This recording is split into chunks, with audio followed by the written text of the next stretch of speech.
Salutations everybody, it is Matty here today. Hope you're all doing absolutely excellent. Today we're sitting down to talk about that Nintendo Direct. I was really excited about this one going in for two obvious reasons. One being, it's a Nintendo Direct, dude. I mean, you just never know what's going to be at these shows. They always have these weird, surprising announcements, and this was the definition to me of a Nintendo Direct. It was a weird one from top to bottom as far as I'm concerned. But also, I was excited for the same reason all of us were. It was an hour long. It was the biggest Nintendo Direct ever. And in turn, my expectations raised. I'm like, yo, Nintendo Direct rarely misses for me. It's about to be an hour long. You can practically guarantee I'll find myself something in there. And I did. It's just not at all in any realm what I anticipated. I thought this was just a really strange one.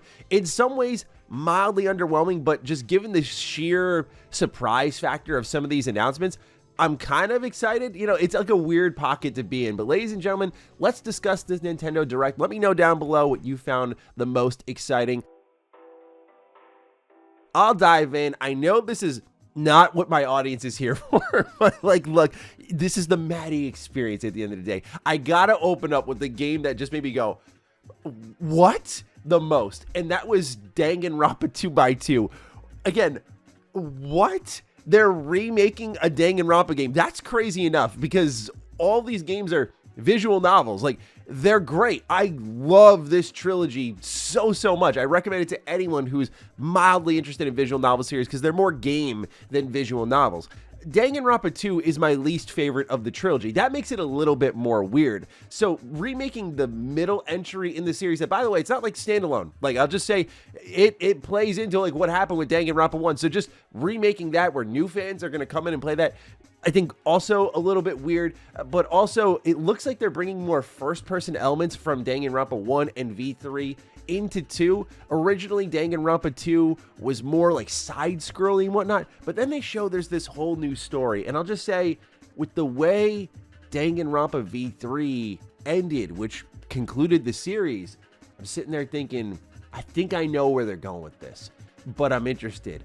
I love Danganronpa so much. And how much do I love it? I played like 115 hours this year of Last Defense Academy. That game was from Kodaka, who made Danganronpa, and he basically went back to his bag and made a Danganronpa style game, except it was a strategy RPG, and it was really good. Very flawed, but also very good. But this is gonna be Danganronpa, to my understanding, without Kodaka. And I feel like with his final entry in the series, he kind of wrote them into a corner. So for them to bring it back in this way, it's very specific. It's a weird one. Really weird, really unexpected. So I got to see what they're cooking here. That's coming 2026 easily the biggest surprise, and not the usual way. Like, I'm sitting here smiling like, oh, I can't wait. Like, to me, if I were to put this in a nutshell for some of you, we talk about like, hey, BioShock without Ken Levine. That's like Danganronpa without Kodaka. So yeah, just a little bit weird on that one. Next up, Dragon Quest VII Reimagined. This one might be a lack of knowledge for those who don't know. I mean, I've played Dragon Quest, like I did the 3 HD remake. I played a little bit of the demo of 8 as a young kid. I played some of the demo of 11 when it came out on Switch.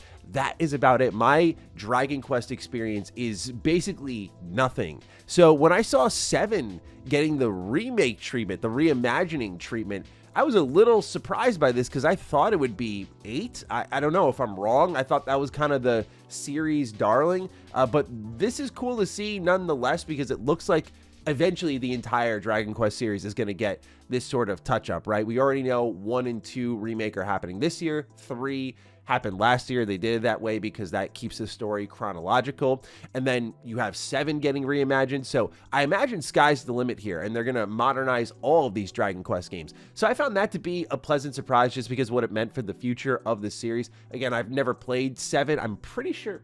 Hang on. I think I have it.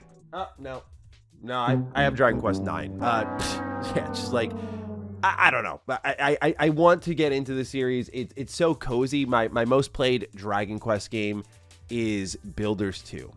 So that tells you all you need to know about Mr. Matty. Okay, last weird surprise before I get into more conventional games that more people know about is this game I know I do have. Hell yeah.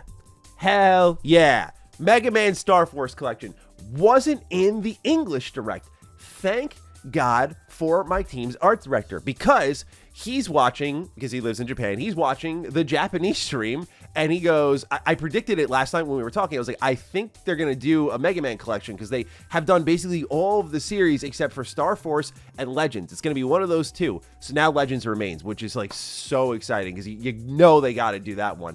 But they announced Star Force Legacy Collection at the Japan Direct, and I'm like, what? Man, this was a huge announcement for me, because I love the Battle Network collection. The Zero collection is amazing. X collection is amazing. X2 collection is amazing. And now they're doing Star Force, which is basically a spiritual sequel, but more sci-fi, to Mega Man Battle Network. If you love Battle Network, I recently discovered Star Force. I played some of Leo, which is the first game in the series, and I loved it. Immediately those same cozy vibes, but also like a little bit more serious. I mean, look at that box. Look at that cover art, dude. Come on. They go hard to the paint in this series, man. I'm telling you, the Mega Man spin-offs are so underrated. Okay, I got all my Matty weird ones out of the way. Let's get into some of the highlights for me personally. I'm not going to talk about the entirety of the Direct. Pokemon shows up. I was really hoping, I've been praying for a little bit of Mystery Dungeon, man. Just a little Mystery Dungeon in my life. No Mystery Dungeon, but I do get a really interesting one here in Pokemon Pokopia. You play as Ditto, and you basically build your Pokemon town for all of your Pokemon friends. Now, I love the Mystery Dungeon series because you get to kind of goof around and interact in this cozy way with these cute Pokemon. I don't know. The series makes me like really happy, but also the stories get really grim and dark and serious. It's hilarious. So I think that Pokemon Pokopia speaks to that cozy part of the series really well. But I mentioned earlier Dragon Quest Builders 2, and it kind of reminds me a little bit of that, where you're building these towns for your friends. So I think this one is just like right in that Matty cozy game pocket.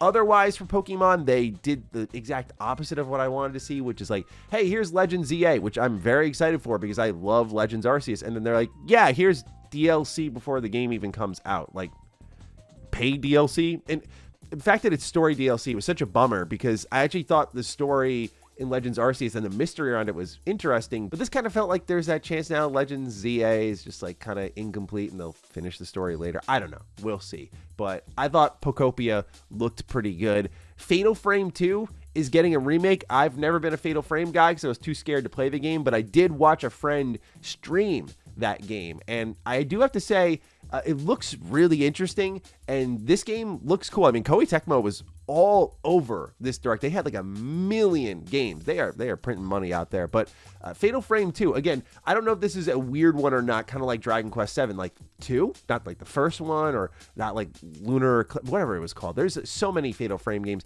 I don't know. Fatal Frame community, you got to educate me, but I like what I see with Fatal Frame, so I'm interested. But otherwise, a decent amount of third party, which I imagine, like, I watch an okay amount of Nintendo YouTubers. I watch a little Spawn Wave, watch a little RGT. I hear them talking a lot about, like, third party stuff. Like, that's how I kind of keep my ear to the ground. I'm, like, in Nintendo enough where I'm, like, very casual about it, I guess, where they're like, we need third party. I'm like, okay. I feel I saw a lot of third party here, you know, like there was no Xbox, which your guess is as good as mine. When that happens, I thought this again would be that Direct, but I've kind of just put those expectations away and put it in a when it happens sort of camp. But we know Nintendo's been really weird with the dev kits for many third-party developers. I don't know why.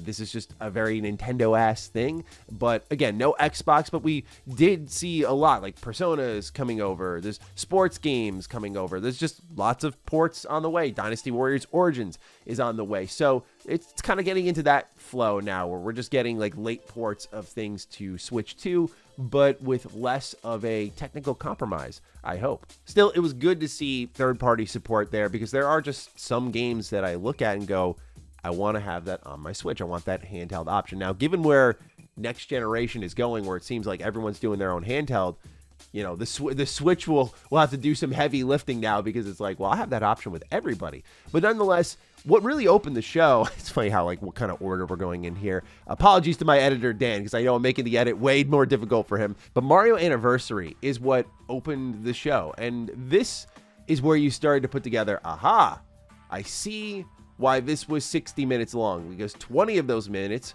were about Mario, and they could have technically split the two off. Like, a Mario Direct to celebrate the 40th anniversary. Many people were predicting that. Makes a lot of sense. But then also a standard Direct. But they put the two together into a Mega Direct, which I think was totally fine. But as someone who's not like a die-hard Mario fan, you know, I was just kind of like, all right, you know, this is not for me. But I'm not angry about it or anything. It makes complete sense here. So we got the movie title. We have Super Mario Galaxy. I got a real good laugh out of them selling you Mario Galaxy 1 again, because, let me grab it. We're really going to do this, Nintendo. Right here. We're really going to do this, man. Like, you just sold us this. This isn't even that old. And I get it. It was limited. They weren't kidding, because they're like, yeah, we'll sell it to you again. So they're giving you Mario Galaxy 1 and 2 again, which I understand, but like, do you have any sense of pride to be doing something like that? Like, you just sold in a collection as part of the 3D All-Stars Mario Galaxy. And I'm not saying do a standalone Mario Galaxy 2. I think they kind of put themselves in a hole. They're like, oh, we can't really sell Mario Galaxy as easily on Switch if we make the stock limited. So we now have to resell 1 with 2, because it would be weird to sell just Mario Galaxy 2 as a standalone release. So I get it, but also I'm like, why? Like, why are you doing this, man? So that was a weird one, no doubt, but hilarious. Kind of in that same pocket as like, here's Pokemon DLC for the Pokemon game you don't even know if you like yet. They announced a new sports game for Mario. I'd say if there was anything I was most interested in the Mario series, it is the Mario Sports franchise. In particular, Mario Golf, but we got Mario Tennis here, which is not really my favorite. Was hoping for, I mean, I'm like a huge baseball fan, as many of you know, so I was hoping for a little Mario baseball. You know, I thought that would have been really cool, but I'm happy for all the Mario Tennis fans out there. The game certainly doesn't look bad. The adventure mode looks pretty cute, but yeah, not like head over heels crazy about this one. And then there was a new Yoshi game announced. I thought this one, at least artistically, looked really interesting. I also think Yoshi, I've used the word cute and adorable a lot in this video, but it's true, man. There's just like, Nintendo's got a cute spirit to them. They got a lot of cute things that they can show off, and Yoshi's one of them. I had a ton of Yoshi plushies as a kid growing up.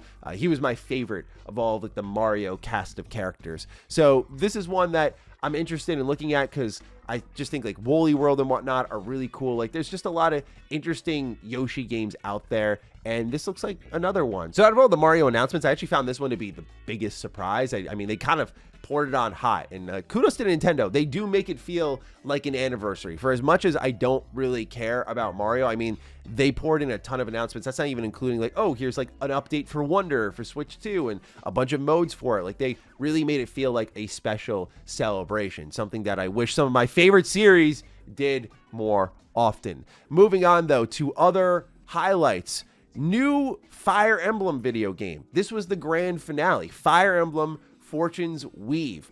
Gonna keep an open mind about this. I am not a Fire Emblem old head by any means, and I can't be because I haven't really played the old games. But I do love the era of Fire Emblem that found itself kind of in that pocket of, I think, appeasing both new fans and old fans. And that's Awakening being my absolute favorite. But like Birthright, I thought was good. Just that mixture of Conquest, which was also part of that kind of Fire Emblem Fates trilogy, was awesome too. But just that ability to, number one, like, have these characters romance. You know me, I'm not usually like team video game romance, but I just think the way Fire Emblem makes it a fun gameplay mechanic makes it work so well. Watching these relationships form like is a gameplay mechanic unto itself, but also the stories that they get to tell on and off the battlefield, really cool to see. And like, what crazy character is going to come from these two that I just decided to randomly pair up, whether it was just a matter of convenience, circumstance, or I thought they made a good couple. But they did away with that, and I felt they started to trend chase a little bit, like with Fire Emblem Three Houses. Fire Emblem Three Houses is a perfectly fine game, but it definitely soured me a bit because I went, oh, you guys saw what another team was doing very successfully and tried to inherit it into your own franchise instead of like respecting your own strengths. So I found that one just like a little lackluster personally. And then you know me with characters, writing, and story. When I saw the characters of Fire Emblem engage, sorry, I don't care if I sound like a snob, sorry, no. Like, I know the gameplay's fire, but I got to be able to take it like a little seriously, man. Just a little bit. Enough to buy in. This looks a little more, famous last words, grounded. This looks a little more interesting, so I'm curious to see what they'll be doing with Fire Emblem Fortune's Weave. I do think the game looks pretty good, and the Fire Emblem gameplay formula is awesome and unbeaten in many areas. So looking forward to that. Glad they're continuing it. It's been a while since Engage. And then there's Metroid Prime 4. Hello? Like, is this like kind of open world, driving around on a bike? Like, this game looks so good. And we finally have a release date. It's a December video game. December 4th, Metroid Prime 4 is coming out. Very excited for this one. Looks like a late runner for Game of the Year, but looks absolutely incredible. To our surprise, though, remember what I said earlier? Like, you go into a Nintendo Direct, you think you have this idea of what they're going to do, like the logical thing. And many times, like with Mario, for example, they do follow the logical procedure. But then you have these moments like, okay, they remastered Metroid Prime 1. It sold really well. People loved it. People are very excited for Metroid Prime 4. It's been a long time since Metroid Prime 2 and 3. Okay, see where I'm going with this? You'd think before Metroid Prime 4, they'd be like, here you go, available today, Metroid Prime 2 and 3, or here in the GameCube Classics, Metroid Prime 2 and 3. Metroid Prime fans, you tell me, like, do I need to know anything about 2 and 3 to get into 4? I feel like that would make the most sense if they named it Metroid Prime 4, but you tell me at the end of the day, because I thought for sure they would get at least one of these bad boys. I thought it was a little optimistic to get both out before Prime 4, but that was before we knew how long we'd be waiting into a new generation with the Switch too. But do we need to see what Echoes and Corruption bring to the table, or can we just dive into 4? You let me know. But yeah, Metroid Prime 4, I mean, I'll be there either way. I think this game looks absolutely incredible. Definitely going to sneak into a lot of Game of the Year lists, that's for sure. Couple others I just wanted to mention. RE9. I mean, it's Resident Evil. I'm interested. Where's the combat? Like, I don't get what they're doing here. Like, I don't know if they're leaning into some sense of the viral conversation surrounding it. Like, oh, no combat again. I just don't understand why there's so many trailers without combat. I just, it's Resident Evil. Like, I want to shoot things, and I imagine the shooting and everything's fine if, like, even Resident Evil 7's anything to go off of. Like, ever since they moved to first person, like, it's, in my opinion, been really great. So I feel, and this one's got first and third person, so I know there are previews and whatnot out there, and people are like, it's great, but I don't get the secrecy around it. It's really weird. But I mean, story-wise, world-wise, universe-wise, creepiness-wise, looks awesome. Very interested in what RE9's doing. Just want to see a little shooty shoot, you know? Hades 2. Been waiting on this one, right? God, I might have to turn to an early access guy at some point, because I always wait for 1.0. I play like an hour or two of early access, and I go, okay, I did my toe in the pool. I think I know what this thing is. In the case of Hades 2, I played and went, they got one. 1.0 in like 13 days. Where do you think I'm getting all this time, man? I want to play the Sky remake. I'm reviewing that right now for Retro Rebound. I want to play Silent Hill F. Like, do these developers not know, hey, we make plans. We like to plan. You dropping something this hype in my lap with like a week and a half to go and like a bunch of games to play, I don't know how that exactly works for me. And also, I just don't get, like, why are we doing this? And what is like the world ending by October? Like, why is everything happening in September? You know, like, I just wish this released a little bit later, like early November would have made a lot of sense. I don't know. I'm complaining for the sake of complaining, I guess, in this case. It's just hilarious to me. I'm like, oh, great, another September game that I absolutely want to play. There's going to be some business decisions I have to make this last quarter of the year. And by that, I mean, like, literally just like, sorry, you look amazing, but I don't have time to play you. I hope Hades 2 is not one of those games. And then the last thing I want to talk about, let's end on a weird note. Like I said, there's a weird direct. Virtual Boy? Like, was anyone... I mean, like, we're nostalgic for it in this kind of gimmicky way. And I guess Nintendo's leaning into it. In fairness, they're like, hey, we remade the Virtual Boy. It definitely gets a conversation going. Hey, we're bringing the whole library there. We're doing a cardboard cutout so you can also just do it in handheld. But, like, yeah, they're doing it. I don't know why. I mean, I could imagine a million other places I would rather Nintendo put their resources into their backwards compatible library. than this one. But also, like, I don't hate the idea of just like, hey, here's a cool piece of Nintendo history. We're bringing it back. Why not?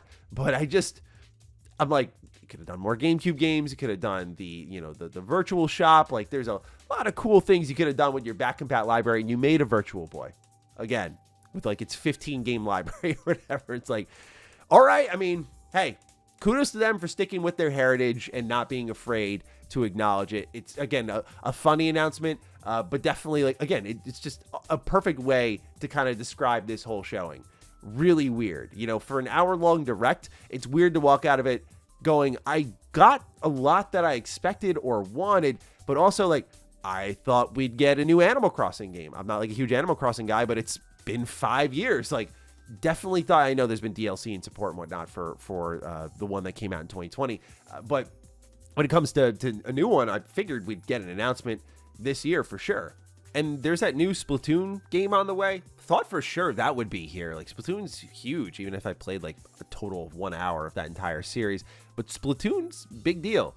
So, yeah, like, there was a lot of things that I thought, like, lock it in. Of course that's got to be there. Kind of like in the Mario anniversary bag. Like, that's got to be there. And it wasn't. So, it was a Nintendo Direct in all ways. Anyway, ladies and gentlemen, those are my thoughts on the Direct. You let me know yours down below. What surprised you? Did anything disappoint you? Fire away. Other than that, take excellent care of yourselves, and I'll see you in the next one. Stay sexy, stay active. I love you all. Peace.